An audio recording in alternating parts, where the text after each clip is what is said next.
히브리서 10장 32절로 39절 말씀을 봉독하겠습니다. 말씀 봉독이 끝나면 아멘으로 하답하고 자리에 앉기를 바랍니다. 히브리서 10장 32절로 39절 제가 읽겠습니다. 전날에 너희가 빛을 받은 후에 고난의 큰 싸움을 견디어낸 것을 생각하라.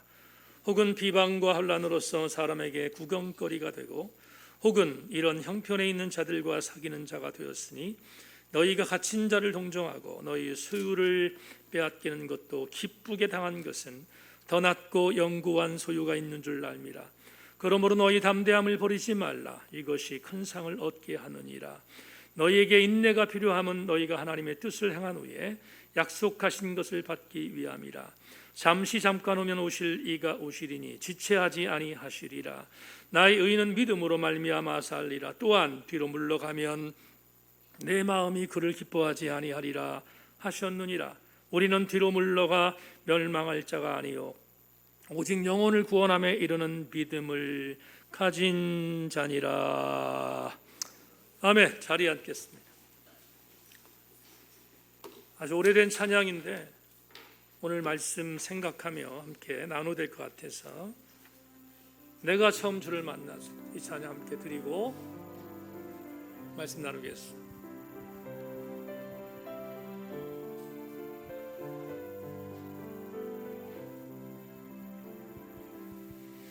내가 처음 주를 만났을 때 외롭고도 쓸쓸한 모습 말없이 홀로 걸어가신 길은 영광을 다 버린 나그네 정녕 그분이 내 형제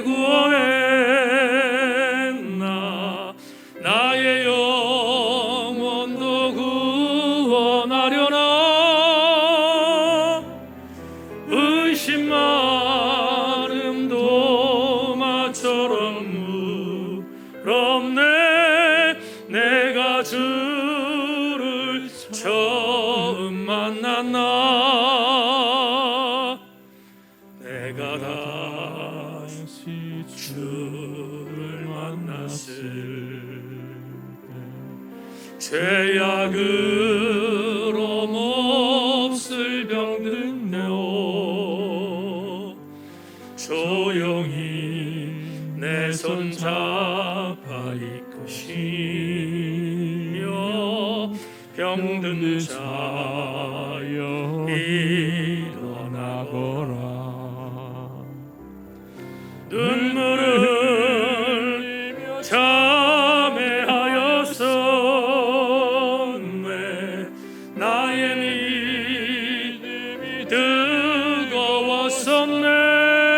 뜨거웠었네 그러나 죄악이 나를 삼키고 내 영혼 갈 길 잃었네 3절 가사 미하며 내가 이제 주를 만남으로 죽음의 길 벗어나려네 병찾는 은혜와 사랑 베푸신 그분만이 나의 아멘 아멘 그렇습니다. 주 예수 따라 항상 살리로다 십자가 지고 따라가리라 할렐루야 주 만나니 기쁨 영광의 찬송을 3절만 다시 한번 내가 이제 주를 만남으로 죽음에 벗어나려네. 변찮는 은혜와 사랑 베푸신 주 그분만이 나의 곳에 주 예수 따라 항상 살겠습니다. 주 예수 따라 항상 살리로다. 십자가 지고 따라가리라. 할렐루야. 주를 만나니 기쁨 영광의 찬송. 주 예수 따라 항상 살리로라. 주 예수 따라 항상 살리로다. 십자가 따라 아멘 아멘. 할렐루야. 주를 만나니 기쁨 영광의 찬송 돌리리.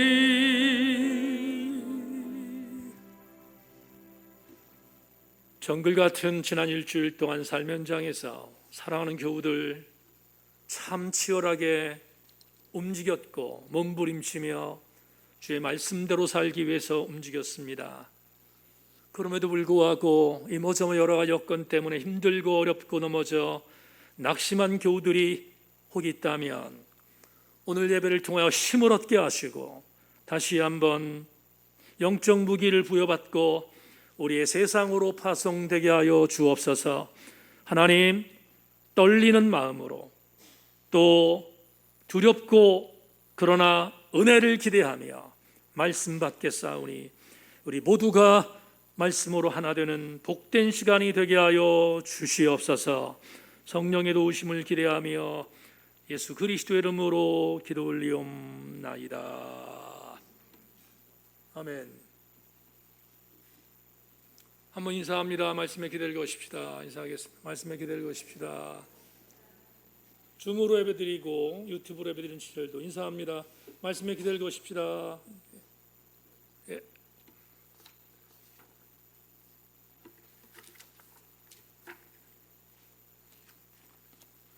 오늘 7월 마지막 주일 히브리서 38번째 강해의 제목으로 우리 교우들과 함께 말씀을 나눌 제목은 물러서지 마세요. 이런 제목을 갖고 말씀의 은혜의 시간이 되길 바랍니다. 여러분, 지난 일주일 동안 조금 전에 기도했던 것처럼 삶 현장에서 치열하게 싸우고 왔는데 넘어진 자들이 혹시 있으면 오늘 예배를 통하여 말씀으로 이기고 돌아가기를 소망합니다. 고옥하는 목사님께서 살아생전 본인의 모교였던 총신대학교에서 새까만 후배들을 앞두고 집회를 한 적이 있었는데 그 집회했을 때 말씀하셨던 말씀의 내용을 묶어서 유고집으로 제자들이 냈습니다. 그 제자들이 낸 유고집에 기록되어 있는 한 문장을 여러분들에게 소개하겠습니다. 복음은 우리의 마음과 전인격을 사로잡고 움직이는 하나님의 파워입니다. 그러니까 복음이 없다고 할 때 십자가의 설교를 안 한다는 말이 아니고 예수의 이야기를 안 한다는 말이 아니에요. 살아계신 예수 그리스도가 안 보이고 살아있는 십자가의 피가 말라버렸다는 이야기입니다. 라고 제자들에게 전했습니다. 이 문장을 저희 네 번째 책에 담아 놓았습니다. 전국을 찔렀던 선배 목사님의 이 말을 추모하고 존경한다는 의미에서 담아 놓았습니다. 강단에서 아무리 십자가의 이야기를 하고 예수의 이야기를 한다 할지라도 전하는 자나 듣는 자의 삶의 여백에서 예수 그리스도가 보이지 않으면 그건 진짜가 아니라는 뜻입니다. 강단에서 예수 그리스도를 전하지 않는 목사가 과연 있겠습니까? 강단에서 예수의 이야기를 하지 않는 목사가 있겠습니까? 그런데 그의 삶의 자국 속에서 예수가 보이지 않으면 그건 의미 없다는 선배의 가르침을 존중합니다. 우리가 흔히 쓰는 단어 중에 희석이라는 단어가 있습니다. 희석을 풀면 드물희, 풀석입니다. 그래서 네이버 국어사전에 의하면 희석이라는 이 단어를 이렇게 설명해 놓았습니다. 용액에 물이나 다른 용매를 더하여 농도를 불게 함. 희석이란 단어가 쓰이는 필드는, 영역은 화학 분야입니다. 네이버 사전에서 말한 희석의 정의는 화학적인 분야에서 설명되어지는 풀이입니다. 그러나 희석이라는 단어를 영적으로 적용하면 전혀 다르게 해석할 수 있습니다. 영적으로 희석되었다 말할 때 이렇게 재해석할 수 있습니다. 내가 먼저 가졌던 목적이 흐려졌다라고 말할 수 있으며, 어떤 성도가 갖고 있었던 초심이 변질되었을 때 희석되었다라고 말할 수 있습니다. 새벽에 생명의 삶을 갖고 나누지 않습니까? 개인적으로 저는 생명의 삶을 갖고 우리 교우들과 함께 나누지만, 물이 여기 있다라는 한희철 목사님의 묵상집을 갖고 또 하나 묵상을 한다고 말씀드린 적이 있습니다. 지난 금요일 날 물이 여기 있다의 말씀을 갖고 여러분과 함께 나누고 싶은 묵상 일기를 홈페이지에 올려놨지만 여러분에게 다시 한번 들려드리겠습니다. 지난 금요일 묵상한 성서 일과는 호세아 9장 13절입니다.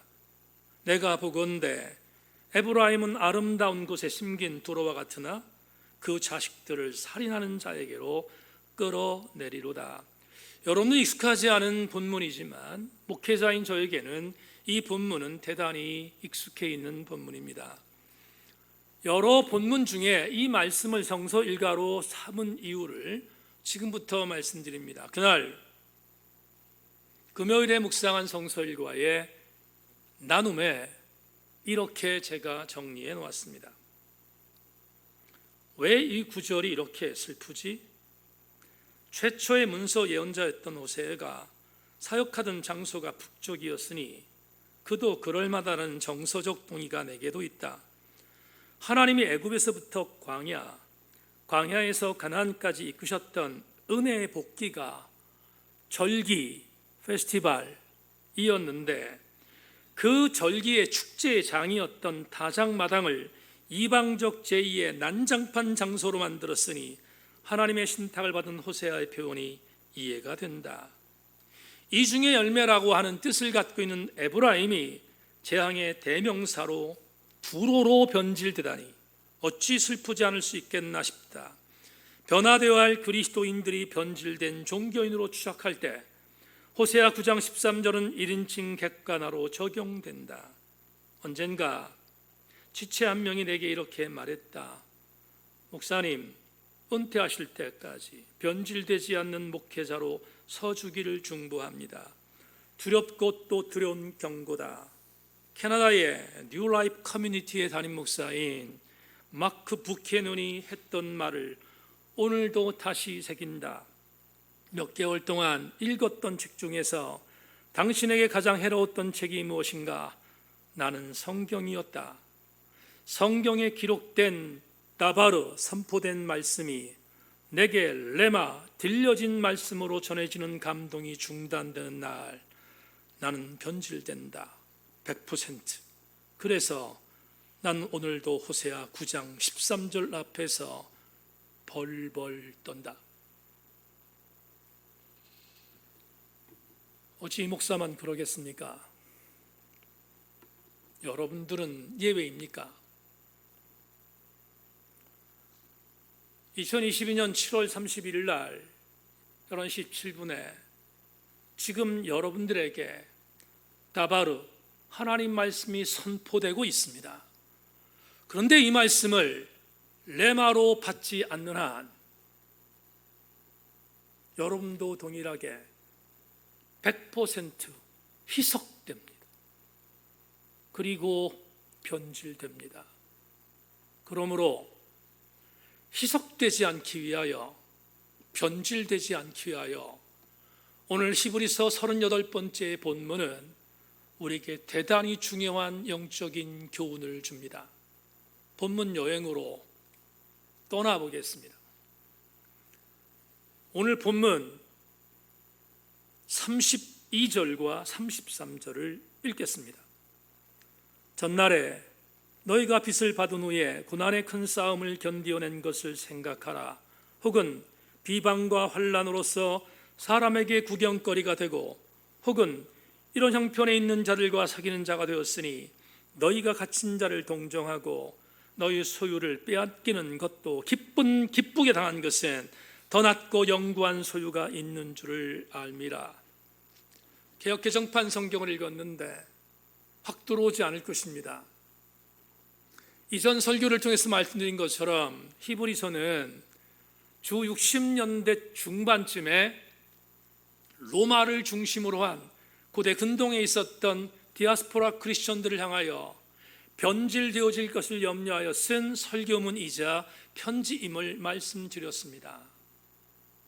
이 엄중한 편지이자 설교문을 오늘 본문에서 32절과 30절에서 이렇게 수신자들에게 전한 이유가 뭘까? 32절과 33절이 개역개정판으로 여러분에게 이해가 쉽지 않을 것 같아서 공동번역으로 다시 한번 읽겠습니다. 여러분은 처음에 빚을 받고 나서 많은 고난의 도전을 받으면서도 견디어내던 시절을 생각해 보십시오. 여러분 중에는 모욕과 혼란을 당하여 구경거리가 된 사람들도 있고, 그런 형편에 빠진 사람들의 친구가 된 사람들도 있습니다. 여러분은 감옥에 갇힌 사람들을 동정했고, 또 자기 재산을 다 빼앗기는 일이 있어도 그보다 더 좋고 영구한 재산을 차지할 수 있다는 것을 깨닫고 그 일을 기쁘게 당했습니다. 조금은 의미가 들어오셨습니까?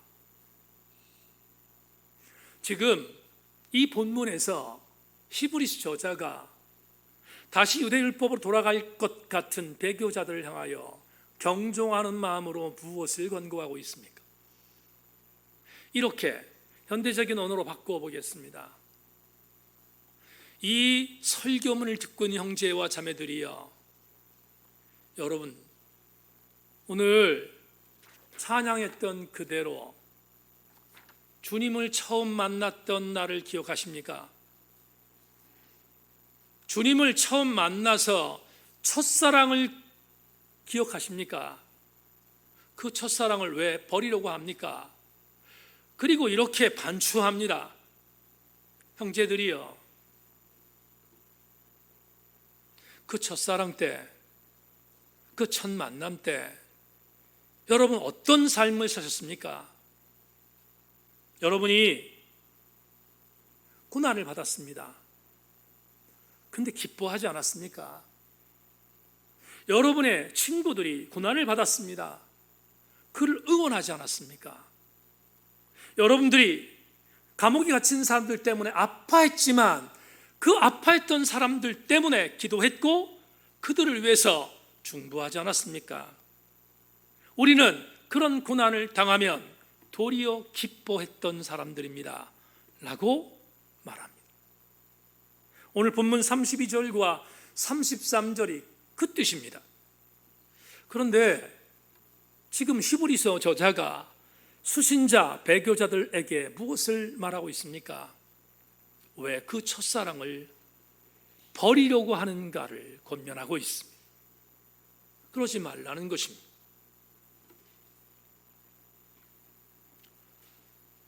대전수정교회는 우리 교회가 선교하는 교회입니다. 제 출신 교회에 선후배 목사 부부가 사역하고 있기에 지지하고 지원하고 있습니다. 특별히 사모님은 제가 출신 교회 때 일반 평신도로 신학하기 전 교사로 있었을 때 중등부 학생이었습니다. 저는 중등부 교사였습니다. 선생과 학생으로 만났던 사모님이 지금은 사역을 하고 있습니다. 사석에서 그 사모님이 저에게 이렇게 말한 적이 있습니다. 저는 그 사모님에게 오빠요, 선생님이요, 지금은 목사이지만 사석에서 제게 이렇게 말했습니다. 오빠, 영원한 선생님으로 영원한 목사로 옆에 계셔 주시기를 바랍니다 라고 말한 것을 기억합니다. 이 친구는 순신교회에 수많은 동기들이 있습니다. 그 동기들은 은사도 맛봤고 방언도 경험했고 엄청난 주의 사랑을 느꼈던 동기들입니다. 그런데 그들 중 상당수가 지금은 그리스도를 버렸습니다. 그가 제게 그렇게 부탁한 이유가 뭘까? 멘토십을 가질 만한 선배가 없기 때문입니다. 어찌 그 사모님만의 일이겠습니까?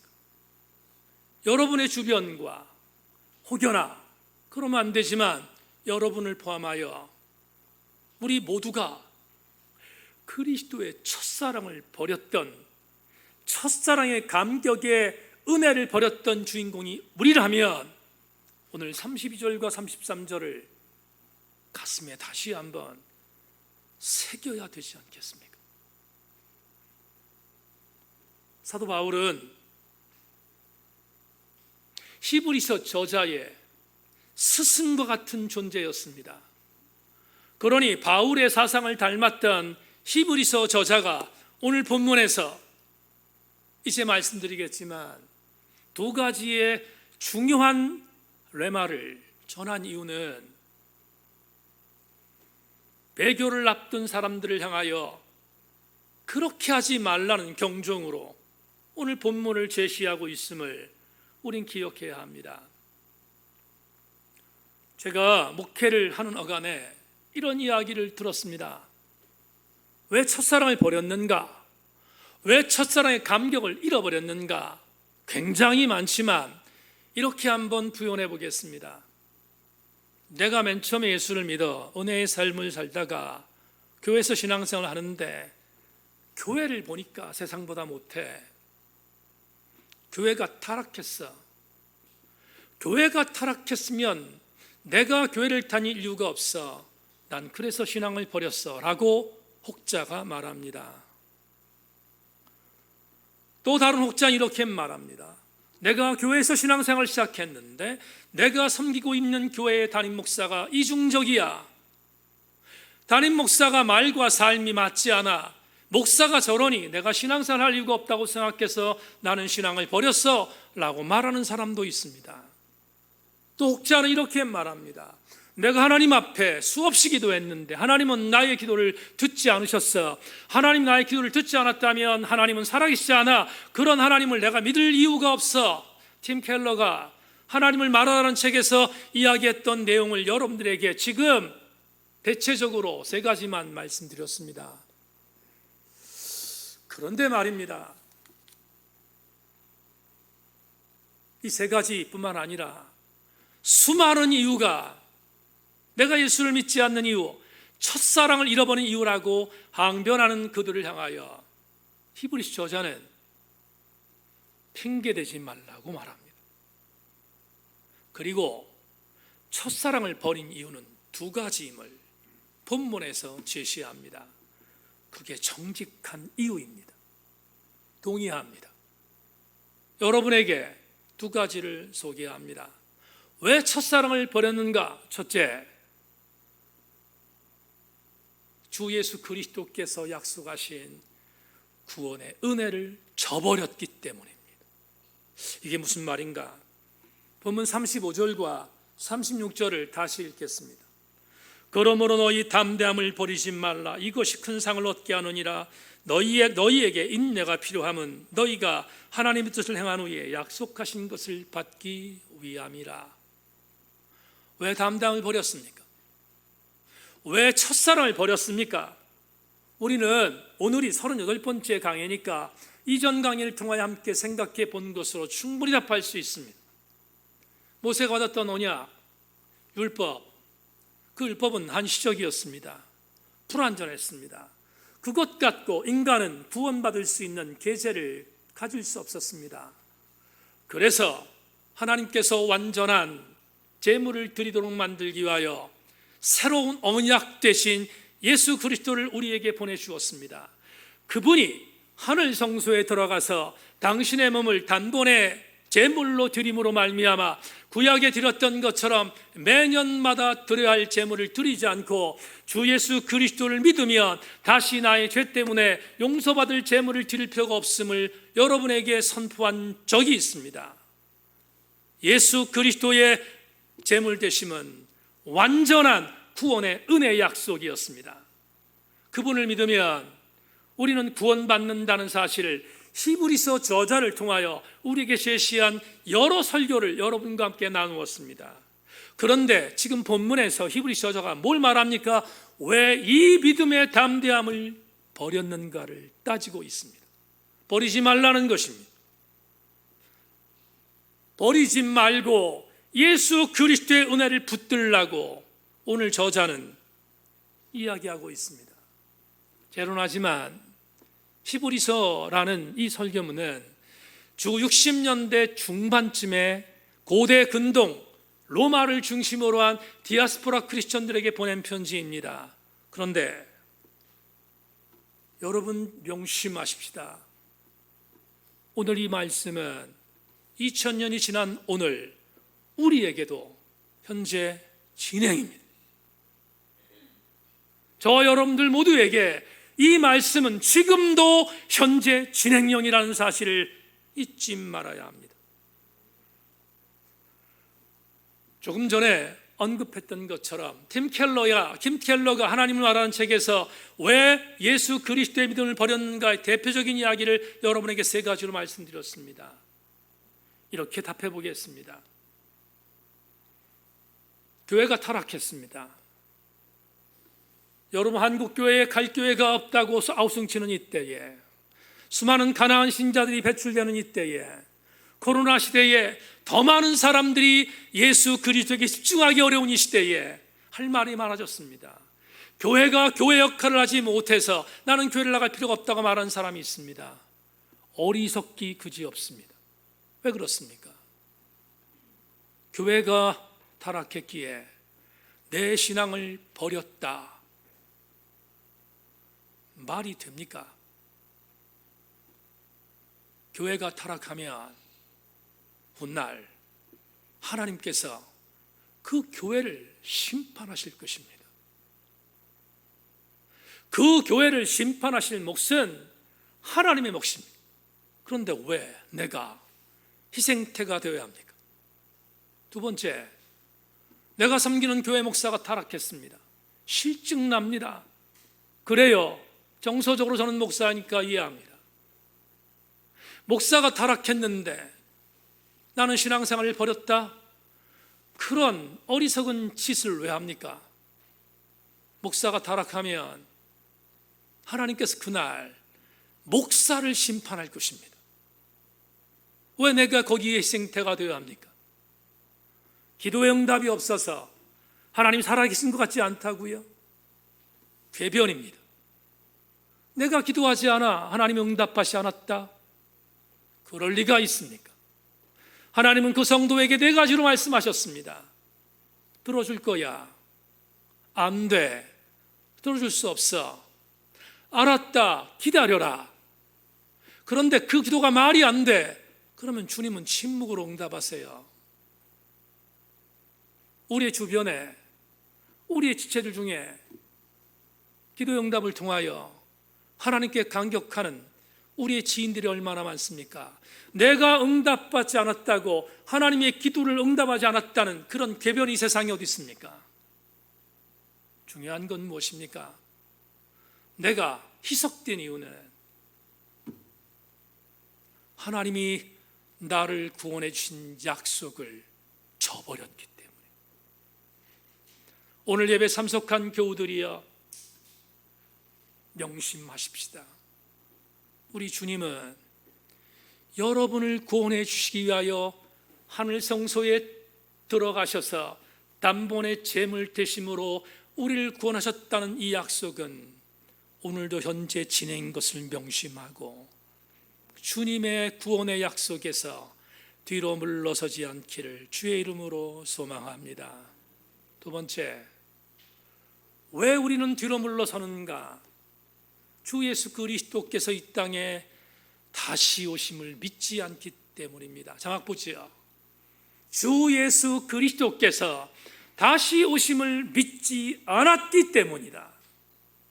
37절과 38절은 제가 히브리서 성경 구절 중에서 참 귀하게 여기는 구절입니다. 읽겠습니다. 잠깐 오면 오실 리가 오시리니 지체하지 아니하시리라. 나의 의는 믿음으로 말미암아 살리라. 또한 뒤로 물러가면 내 마음이 그를 기뻐하지 아니하리라 하셨느니라. 이 구절은 목회자인 저에게는 익숙한 구절입니다. 왜냐하면 이 구절은 히브리서의 독창적인 말씀이 아니기 때문입니다. 히브리서 저자가 이미 예언자 하박국이 했던 하나님의 신탁을 인용한 것뿐입니다. 그러니까 이 말씀, 오늘 본문 37절 38절은 히브리서 저자의 말이 아니라 예언자 하박국의 말씀에 대한 하나님의 신탁인 것을 여러분 전제합니다. 예언자 하박국의 메시지를 잠시 부연 설명합니다. 하박국 2장 3절로 4절 자막 보십시오. 이 묵시는 정한 때가 있나니 그 종말이 속히 이르겠고 결코 거짓되지 아니하리라. 비록 더딜지라도 기다리라. 지체되지 않고 반드시 응하리라. 보라, 그의 마음은 교만하며 그 속에서 정직하지 못하나 의인은 그의 믿음으로 말미암아 살려. 다 같이 아멘. 성도 여러분, 예언자 하박국을 하나님 부르셨습니다. 이유는 유다의 멸망을 예고하기 위함이었습니다. 유다는 만신창이가 되었습니다. 하나님을 경외하지 않고 이방 우상들을 섬기며 하나님을 경외하지 않는, 하나님을 두려워하지 않는 백성으로 전락했습니다. 하나님이 예언자들을 통하여 수없이 말했지만 듣지 않습니다. 할 수 없이 하박국을 불렀습니다. 그리고 하박국에 말합니다. 하박국아, 내가 유다를 멸해야 되겠다. 내가 유다를 멸해야 되겠다. 북쪽의 이방 땅인 바벨론을 들어서 유다를 멸하겠다고 명령하셨습니다. 예고하셨습니다. 이전에 하박국서 1장을 보면 예언자 하박국이 이걸 먼저 다룹니다. 하나님, 당신의 백성들이 이렇게 엉망진창으로 살아가는데 그대로 내버려두면 되겠습니까? 가르치셔야 되지 않겠습니까? 하나님, 뭔가를 통해서 남유다가 돌이킬 수 있도록 해달라고 요구합니다. 하나님이 그 이야기를 듣고 알았다, 내가 유다를 멸망해야 되겠다 라고 말한 것입니다. 그러자 하박국이 너무너무 당황했습니다. 나는 하나님 그런 뜻이 아니에요. 내 민족 유다가 회개하기를 바라는 거지 멸망하는 걸 원하는 게 아닙니다 라고 본인이 기도했던 걸 돌이킵니다. 그러면서 이렇게 말해요. 하나님, 내가 말씀을 드린 건 분명히 말씀을 드렸지만 그렇다고 멸망을 원하는 게 아닙니다. 하나님, 유다를 다시 살려주세요. 다시 살려주세요. 내가 하나님 앞에 이렇게 기도합니다. 유다를 다시 살려주세요. 왜냐하면 명분이 있습니다. 유다가 잘못했지만 유다보다 더 못한 짓을 하고 있는 이방의 바벨론을 들어 유다를 멸망한다, 선민을 멸망한다, 이게 말이 됩니까? 하나님, 안 됩니다. 용서해 주십시오. 그리고 성도로 올라갔습니다. 성도로 올라가서 하나님, 내 기도를 듣는지 보겠습니다. 그리고 눈을 부릅뜨고 하나님께 내 민족이 다시는 멸망되지 않도록 기도했습니다. 그때 하나님께서 이 말씀을 주셨어요. 이 말씀이 뭡니까? 하박구가 내 말을 이해한다. 그런데 치기 위해서, 깨닫게 하기 위해서, 회복하게 만들기 위해서 유다를 내가 잠시 멸해야 되겠다. 하나님께서 말씀하십니다. 그러나 전제를 달았어요. 어떤 전제입니까? 하박구가 유다는 멸망당하겠지만 멸망당하는 그 나라에 살아남는 자가 있을 것이다. 소위 말하는 남은 자인데 그 남은 자가 있을 거다. 근데 그 남은 자의 정체성은 믿음이 있는 자들이다. 믿음이 있는 자들은 살아남을 거야. 그들을 하박국은 이렇게 말합니다. 의인이다. 여러분, 여기서 나오는 그 유명한 말씀이 바로 이것입니다. 오직 의인은 믿음으로 말미암아 살리라. 여러분, 하박국 2장 4절에 있는 말씀을 사도 바울이 로마서 1장 17절에서 예언했습니다. 그리고 오늘 본문 히브리서 저자는 본문에서 다시 인용하고 있습니다. 오직 의인은 믿음으로 말미암아 살리라. 그런 뒤에 하박국 예언자에게 하나님이 이렇게 신탁을 전합니다. 이렇게 예언자 하박국아, 이 날이 속히 올 거야. 이 날이 속히 올 것인데 이 속히 오는 이 멸망의 날에 살아남을 자인 의인으로 남으라고 하박국 예언자에게 하나님은 신탁하십니다. 왜 이 말씀을 여러분에게 드렸습니까? 히브리서 저자가 오늘 본문에서 이 말씀을 인용했기 때문입니다. 히브리서 저자가 왜 이 말씀을 인용했습니까? 오늘 설계 마지막 부분입니다. 왜 이 말씀을 인용했는가? 지금 60년대 중반에 예수 그리스도의 첫사랑을 경험했음에도 불구하고, 예수 그리스도의 빛을 받았음에도 불구하고 그 사랑을 저버리고 다시 율법으로 돌아가려는 배교자들 향하여 히브리서자가 말합니다. 그날이 올 것이다. 언제 오는가? 지체하지 않고 그날이 올 것이다. 다시 말합니다. 우리 주 예수 그리스도의 약속의 은혜를 믿는 자에게 다시 오시마 약속하신 예수 그리스도는 너희들을 다시 살릴 것이다. 그 믿음을 가지라는 것이 오늘 본문 마지막 절에 있는 예수 그리스도의 재림을 강조하고 있는 메시지입니다. 이제 본문을 전체 해석했습니다. 그리고 마지막으로 38절과 39절을 설교를 마무리하기 위해서 마지막으로 읽어보겠습니다. 오늘 본문 38절과 39절 이렇게 기록되어 있습니다.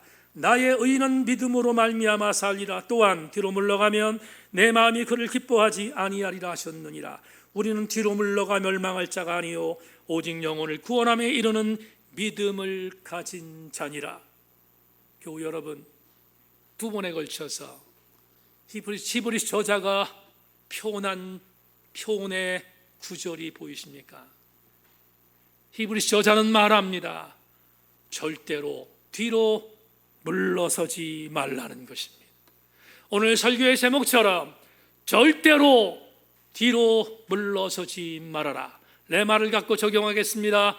사랑하는 형제여 자매들이여, 주 예수 그리스도께서 주셨던 구원의 은혜의 믿음에서 물러서지 말 것이며, 형제와 자매들이여, 이 땅에 우리 주 예수 그리스도께서 다시 오신다는 믿음에서 물러서지 말 것을 본문에서 권고하고 있습니다.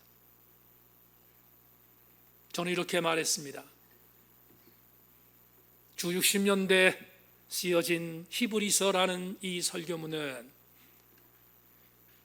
60년대 중반에 있는 배교자들 향해서 선포된 말씀뿐만 아니라 2022년 7월 31일 세인교회 예배당에서 예배드리는 세인 공동체의 지체들에게도 여전히 유효한 말씀인 것을 명심하고, 우리도 구원의 은혜 약속과 다시 오시마의 약속에서 물러서지 않기를 주의 이름으로 소망합니다. 말씀 맺겠습니다. 아주 오래전 이동원 목사님이 쓴 책에서 이 글을 읽었습니다. 제 뇌리에 깊이 박혀져 있어서 여러분에게 소개하고 설교를 맺겠습니다. 고기 잡는 것이 직업인 한 크리스천 젊은이가 있었습니다. 유감스럽게도 그의 할아버지와 그의 아버지가 동시에 바다에 나가서 고기를 잡다가 풍랑을 맞고 세상을 떠났습니다. 불행이 만 것입니다.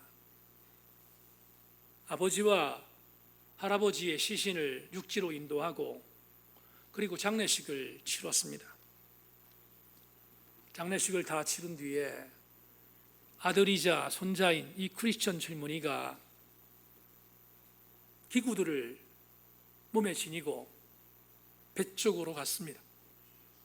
그리고 바다로 다시 나가 고기를 잡으려고 했습니다.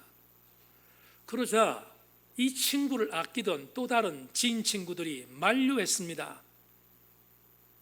친구야, 아버지가 바다에서 죽었어. 할아버지가 바다에서 죽었어. 근데 네가 또 바다를 나가? 이런 말도 안 되는 짓을 왜 하는가? 라고 극구 만류했습니다. 만류하는 친구들에게 이 크리스천 젊은이가 이렇게 그 친구들에게 물었습니다. 너의 할아버지는 어디서 돌아가셨니? 침대에서. 너의 아버지는 어디서 돌아가셨니? 침대에서. 그러자 이 젊은이가 이렇게 말합니다. 그러면 너는 침대가 무섭다고 다시는 침대에서 자지 않니?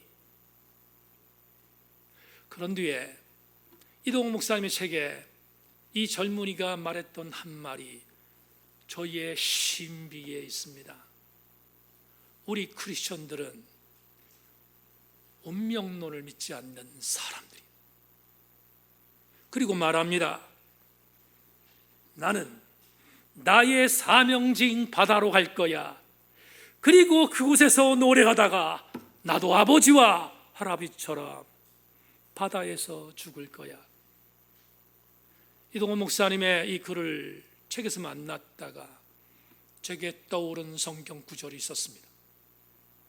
사도행전 20장 22절로 24절에서 바울이 예루살렘에 올라가기에 앞서서 예루살렘에 올라가면 죽을 것을 알고 있었던 예루살렘 행을 만류하는 에베소 교회 장로들 향하여 말했던 사도 바울의 이 구절을 떠올렸습니다.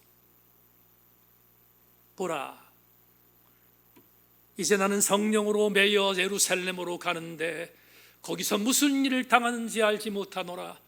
오직 성령이 각성해서 내게 증거하여 결박과 혼란이 나를 기다린다 하시나 내가 달려갈 길과 주 예수께 받은 사명 곧 은혜의 복음을 증거하는 일을 마치려 하면은 나의 생명을 조금도 귀한 것으로 여기지 아니할 것이라고 선포한 말씀이 떠올랐습니다. 사랑하는 세인교회 교우 여러분, 결국 그리스도인의 경주는 믿음의 경주입니다. 결국 그리스도인의 싸움은 주 예수 그리스도께서 주신 본질적인 은혜를 믿느냐 믿지 않느냐의 싸움입니다. 그렇다면 우리는 명심해야 합니다. 주 예수께 받은 은혜의 사명을 마칠 때까지 뒤로 물러서서 세속적인 것과 희석되지 않아야 합니다. 오늘 8월을 앞둔 주일, 코로나로 인하여 수많은 사람들이 움츠려 있는 주일이지만 세인교회 성도들이여 뒤로 물러서지 않기를 소망하고 주 예수 그리스도의 구원의 믿음과 그분이 다시 오신다는 주 예수 그리스도의 약속의 믿음에서 흔들리지 아니하는 우리 교우들 전체가 되기를 주님의 이름으로 축원합니다. 하나님 감사합니다. 말씀을 나누었습니다. 뒤로 물러서지 않게 하여 주옵소서. 우리 모든 교우들마다 말씀에 붙들려 말씀 갖고 앞으로 전진하게 하시고 시대의 운명론에 따라 움직이지 않고 승리하는 우리 성도들 되게 하여 주시옵소서. 예수 그리스도 이름으로 기도 올리옵나이다. 아멘. 말씀